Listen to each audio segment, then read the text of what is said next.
Germanic kingship refers to the customs and practices surrounding kings among the pre-Christianized Germanic tribes of the migration period and the kingdoms of the early Middle Ages. The title of king is in origin that of the leader elected as sacred and military leader from out of a noble family, usually considered of divine ancestry. In the pre-Christianization period, the Germanic monarchies were originally pre-Christianized, but their contact, during the Völkerwanderung or migration period, with the Roman Empire and the Christian Church greatly altered their structure and developed into the feudal monarchy of the High Middle Ages. The derisive term, barbarian monarchy, is sometimes used in the context of those Germanic rulers who after AD 476 and during the 6th century ruled territories formerly part of the Western Roman Empire, especially the barbarian kings of Italy. In the same context, Germanic law is also derisively termed leges barbarorum, barbarian law, etc. Terminology. The English term king is derived from the Anglo-Saxon sinning, which in turn is derived from the common Germanic *kuningas. The common Germanic term was borrowed into Estonian and Finnish at an early time, surviving in these languages as kuningas. The term is notably different from the word for king in other Indo-European languages. It is a derivation from the term *kunjom, kin, by the inga suffix. The literal meaning is that of a scion of the noble kin, or perhaps son or descendant of one of noble birth. There were other terms for the Germanic king in early Germanic languages, derived from the word for the people, the nation, rather than kin. These are Old Norse fylke and Gothic theudans. Comparable terms did not necessarily refer to a king but to any member of the nobility, e.g., Old English Droysen, Theoden and Aethling. In Germanic poetry, kennings in use for king or lord include the Old English gifa, giver of rings. Earl, Jarl was a title for a chieftain or leader of a small force of men below the level of kingship. The English lord is another kenning for a chieftain, without parallels in other Germanic languages. Old Norse hovding was a term for chieftain, literally, head man. The Latin captain introduced in the late medieval period has the same meaning. Germanic pre-Christianization kingship. The Germanic king originally had three main functions: to serve as judge during the popular assemblies, to serve as a priest during the sacrifices, to serve as a military leader during wars. The office was received hereditarily, but a new king required the consent of the people before assuming the throne. All sons of the king had the right to claim the throne, which often led to co-rulership where two brothers were elected kings at the same time. This evolved into the territories being considered the hereditary property of the kings, patrimonies, a system which fueled feudal wars,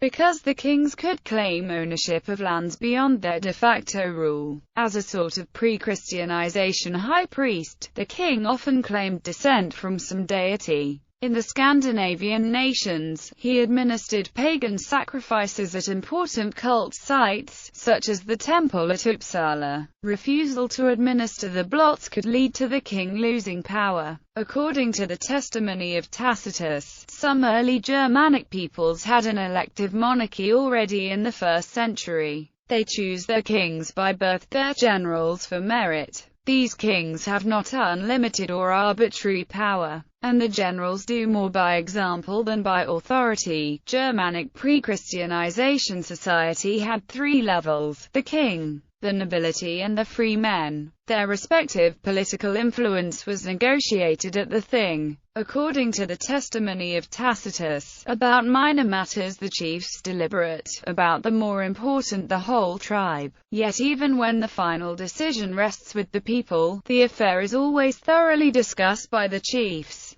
At the assembly, when the multitude think proper, they sit down armed. Silence is proclaimed by the priests, who have on these occasions the right of keeping order. Then the king or the chief, according to age, birth, distinction in war, or eloquence, is heard. more because he has influence to persuade than because he has power to command. If his sentiments displease them, they reject them with murmurs. If they are satisfied, they brandish their spears. Tacitus notes that as each tribe had its own customary law, the political power of the king could vary between nations. Thus, he states that the Gothonis were ruled by kings, a little more strictly than the other German tribes, but not as yet inconsistently with freedom, while beyond the Gothonis, the Ruggi and Lemuvii lived in servile submission to their kings. History. With the decline of the Roman Empire, many of its provinces came under the rule of Germanic kings. Hispania to the Visigoths, Italia to the Ostrogoths, Gallia to the Franks, Britannia to the Anglo-Saxons, and Africa to the Vandals.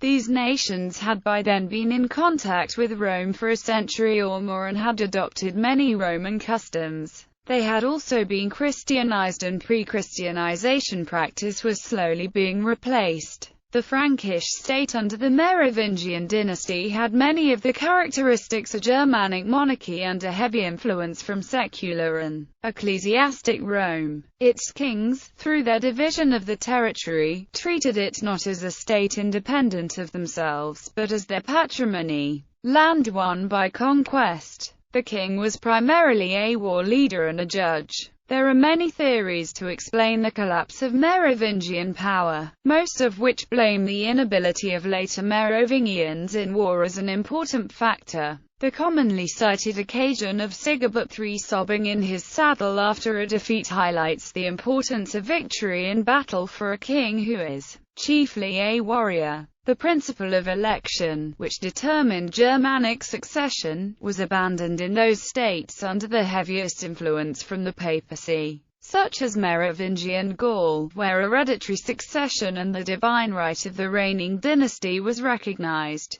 In Anglo-Saxon Britain, the principle survived until the Norman conquest removed it. Anglo-Saxon kings were elected by the Witena Gemot. Finally, the principle survived in some form or other for centuries after the demise of the last Germanic monarchies. The civil wars of medieval Scandinavia and the electorate of the Holy Roman Empire are part of its legacy. List of Germanic monarchies.